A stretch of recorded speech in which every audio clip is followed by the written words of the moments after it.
We here with small ball reaction. Stop Oh, ball playing. suckers, suckers, suckers, suckers. See if somebody got a chance at Jonathan Kuminga. The Kings, the Sacramento Kings, are the only team showing interest in Jonathan Kuminga, as per Monty Poole from NBC. Of the other 29 teams in the NBA, only the Sacramento Kings have shown interest in acquiring Kuminga, according to league sources. That the Kings are alone on this island because makes a statement on its own. Use your imagination, but Sacramento general manager Scott Perry is eager to shed high salaried veterans and begin a rebuild. The other 28 teams have shown no more than tepid interest, sources say, leaving the market for Kuminga even cooler now than it was in July, when he was a restricted free agent, hoping for an offer sheet that never came. Things getting a little interesting over there in Golden State, old ball. It's kind of weird, to be honest with you. I don't think it's weird. I think I've said this a while ago. Steve Kerr is sabotaging that man's NBA career. Kuminga is an NBA basketball player. Like what the league is today is perfect for a guy like Kuminga. 6'7", 6'8", 6'9", athletic. He's young, and he can play the game of basketball. Is he not better than Amen Thompson? How can he not be as good as those guys? All right, I'm not saying maybe not defensively, but on the offensive end. Like for me, I forgot who said it. Was it Isaiah Thomas? I don't know if it was Zeke or somebody else, but this was recently, within the last 2 days. They was like, yo, if I was Kuminga, I'd choke Steve Kerr already. And they compared it to, I think, when PJ got choked with Spreewell. Bro, what Golden State and Steve Kerr is doing to Kuminga is dead wrong. Listen, if you don't want somebody, get rid of them. Trade them. Trade them. Now, I agree. I see in the comments because sometimes I can see him, low basketball IQ player, maybe not a good, team. I don't know. I don't think he's had enough chance to prove that. Give you a prime example. We had OB Toppin. We didn't know what to do with OB Toppin. He goes to Rick Carlisle, Indiana. They find him a role, a great role, and next thing you know, they're in the NBA Finals, and OB is playing the best basketball he's ever played in the NBA. No disrespect, but Kuminga is better than OB Toppin. So for me, you find the right situation, the right coach, and then sky's the limit. So I feel, Steve Kerr, whatever he's doing it on purpose. And people need to start looking at Steve Kerr a whole lot more when it comes to this Golden State situation. It's a debacle. The way y'all got rid of Klay Thompson was disrespectful.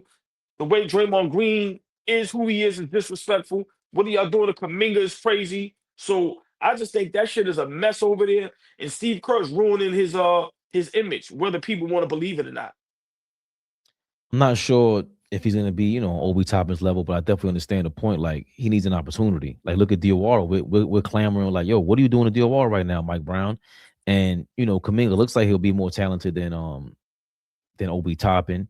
Also, that system with Steph Curry isn't easy. I've seen a lot of people talk about that. Like, yo, it's not easy to just be playing next to Steph Curry.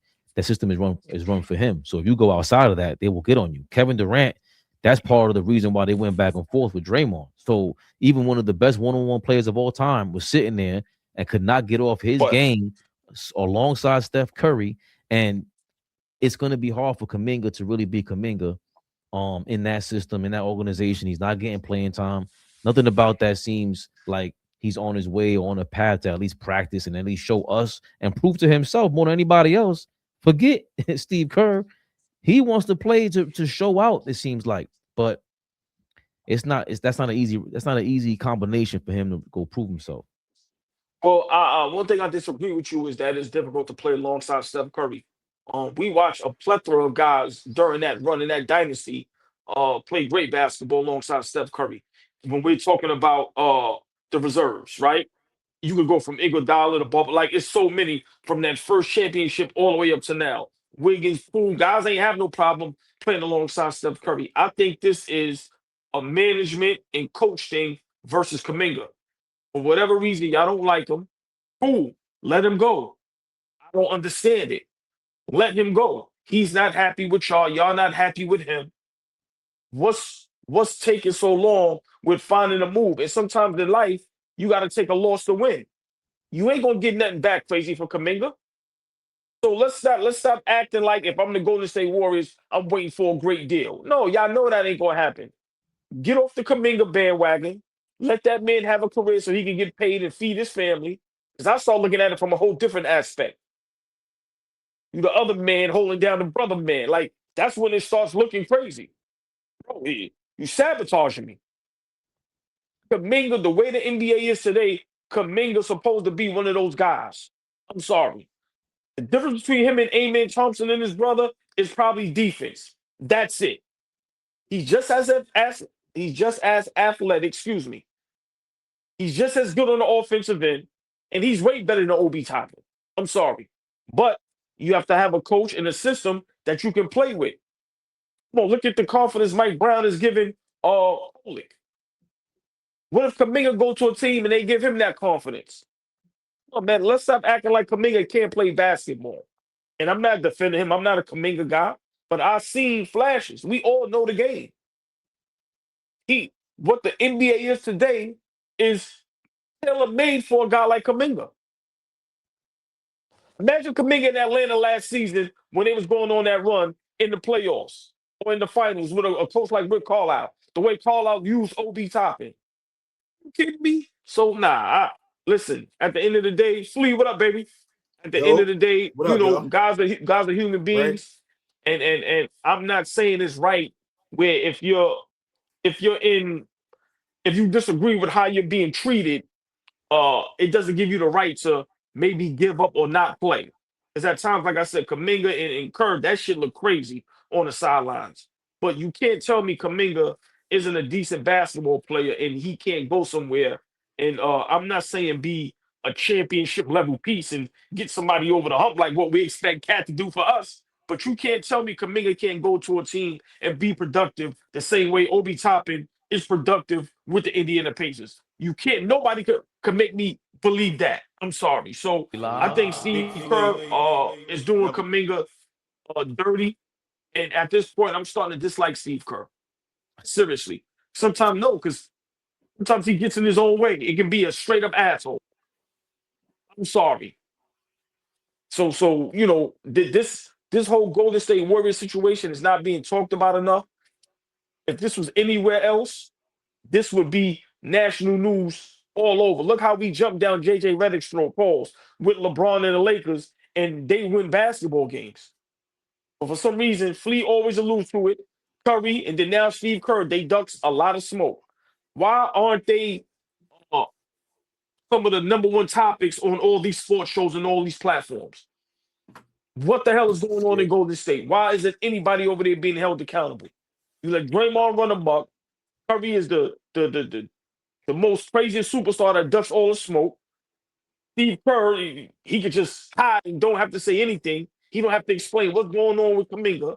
Nah, so yeah, I don't like what's going on over there, and I'm starting to dislike Steve Kerr as a human being and as a basketball coach from what I'm seeing. That leads me to our next point where Kendrick Perkins was speaking to how the Charlotte Hornets are sabotaging LaMelo Ball. You don't have to say who this from, but you can see the importance of this. But just read that part out.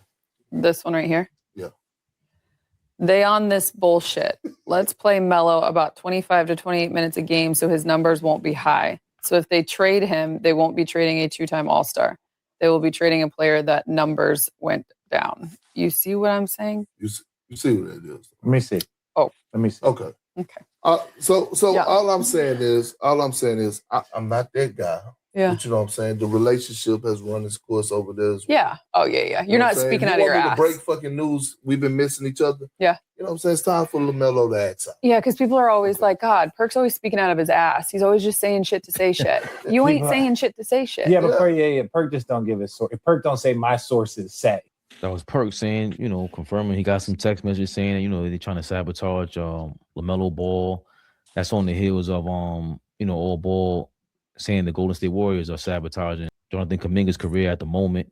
And then also Boogie Cousins and Lou Williams responded to Kendrick Perkins. And let's see what they had to say. I can't sit here and ignore that. I mean, we've seen so many examples in just this season alone. We've seen the Jonathan Kuminga situation. We've seen the Trae Young situation. We've seen the Ja Morant situation. Like, it's literally teams killing the value of their own stars. So to sit here and say, this is a little far-fetched, I don't know. I think Perk is on to something. It's obviously something trending in the league right now where teams are willing to sabotage their star players, to devalue their star players. I just don't think this is it. I don't think LaMelo is it. The other scenarios, you might have a case. I don't think that's necessarily it. Like if he gonna have 33 and 8, that's value. That's still LaMelo Ball. I mean, we Like, just watched the guy good. averaging 20 and 10 get traded for nothing. Like I said, I don't know. But we can't lump them up because different scenarios, different plays. Like this isn't LaMelo Ball's 8th year at a franchise. Let's compare them.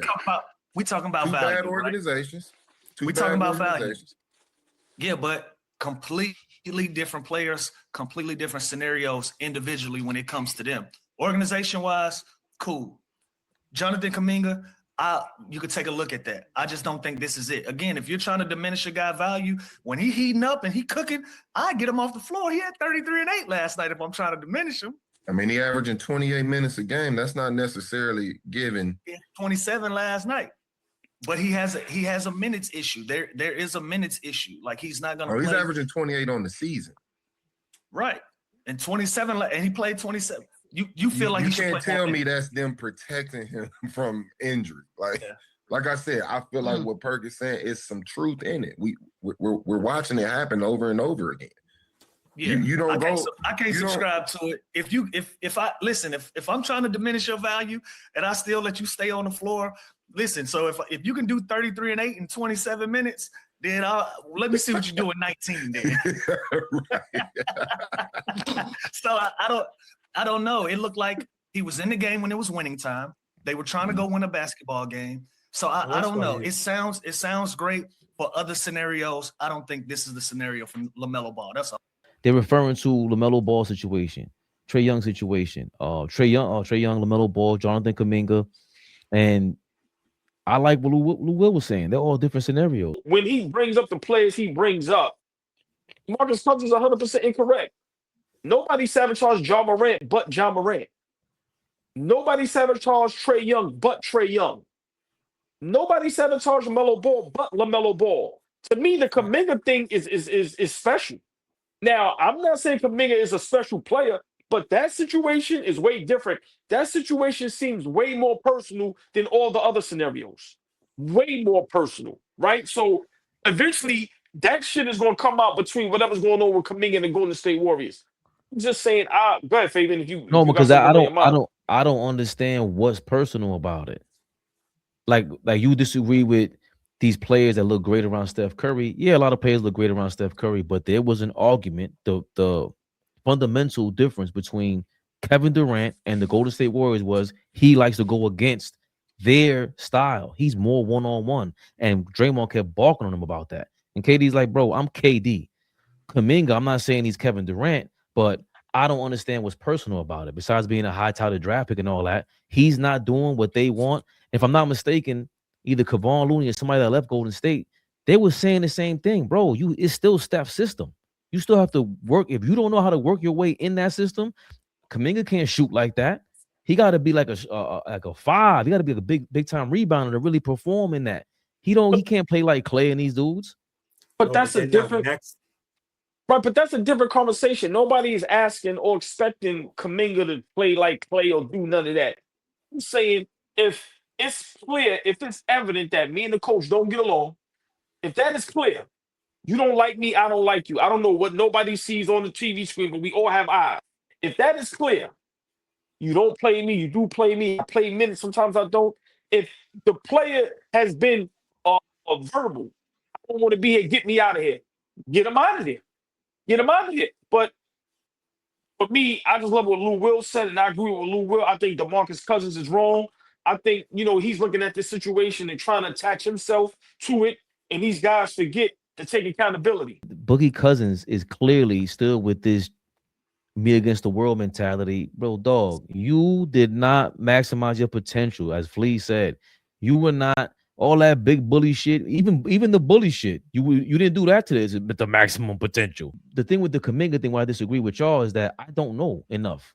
None of us know enough to make a conclusive, point of view about that. I don't know if he's beefing with Steve Kerr because he's given it his all, and he has every right to feel like DeMarcus Cousins feels, but rightfully so. I don't know if he's justified in feeling the way he feels. I have no idea. I'm not there. We don't hear enough about that situation. But every other scenario, they've had enough time to show us what they can do on a basketball court consistently enough. We could pick out your flaws. John Morant and Trae Young play zero defense. We complain about that enough with Jalen Brunson. So what are you doing on the offensive end to have a franchise revolve their team around you, the whole organization around you? They tried that, and y'all failed big time. Forget about winning. It's not about winning. We're talking about making their teammates better and just playing your play in general. It's not up to standard of what a franchise player is supposed to be. I think that thing is so overblown. Pause. Like, I don't think he's even that good. He's a really nice player. And I just think, like, why is it such a big deal that the kid is not getting minutes? Sorry.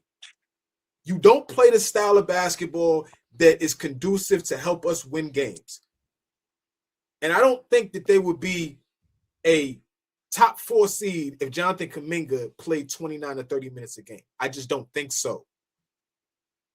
So I don't understand this huge conversation about, damn, Jonathan Kuminga is getting done so dirty. Trade the guy. Situation always matters in the NBA, especially players like him. He got to get put in the right situation with the right coach. Things got to be perfect, and things got to fall right into place for him to be successful in the league. He can't play under Steve Kerr. I don't understand the big fucking deal. He's not a top 10 pick. He's not a top 5 pick. What is he? 7th overall. 7th? Damn. Top 10? That hurts. Yeah. I still feel the same way. He ain't that good. I still feel the same way. In front of Franz Wagner. I still feel the same way. He ain't that good. I like what I can get corrected right in real time. A nigga offer you $200 million and you halfway decent, All-American, top 5 pick. I'm taking the money. Like, I get that side of it. But I think the bigger conversation is, when you get that, are you a type of guy that can be responsible with that, with the role? When you come into the league, the light that is shined on you, when you one of the guys that is a $200-300 million guy, wherever this shit is going now. Are you capable of handling it? Like, I'm going to go here for a second, just handling the spotlight.